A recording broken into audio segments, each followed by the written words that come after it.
তোমরা কি জানো কড়াইতে প্রথমে সর্ষের তেল রিফাইন তেল অল্প অল্প করে দিয়ে তাতে 2টো শুকনো লঙ্কা এবং 5 ফোড়নে দিয়ে টমেটো আর অল্প একটু তেঁতুল দেওয়ার পর লবণ দিয়ে ভালো করে নাড়াচাড়া দিয়ে ঢাকা দিয়ে ভালো করে টমেটো আর তেঁতুলটাকে সেদ্ধ করে নিয়ে তারপরে তাতে পরিমাণ মতো চিনি আর ঝাল যে যতটা খাও ততটা লঙ্কার গুঁড়ো দিয়ে আবারও ভালো করে নাড়াচাড়া দিয়ে ঢাকা দিয়ে দিলেই তৈরি হয়ে যাবে টমেটো আর তেঁতুলের চাটনি। আমি কিন্তু এখানে পুরনো তেঁতুল ব্যবহার করেছি, তাই চাটনিটা একটু কালো কালো হয়েছে।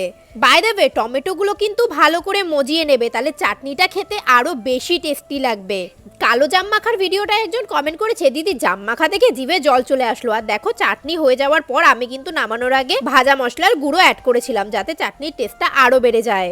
আরেকজন কমেন্ট করেছে, আপু বাংলাদেশ থেকে তোমার ভিডিও দেখি, তোমার ভিডিও আমার কাছে খুব ভালো লাগে, থ্যাংক ইউ সো মাচ। এদিকে কিন্তু আমাদের চাটনিও রেডি। প্রত্যেকদিন না পারলেও মাঝে মাঝে কিন্তু দুপুরের খাওয়ার শেষে এরকম 1 চামচ চাটনি হলে মন্দ হয় না। যাই হোক, ভিডিওটা কেমন লাগলো জানিও।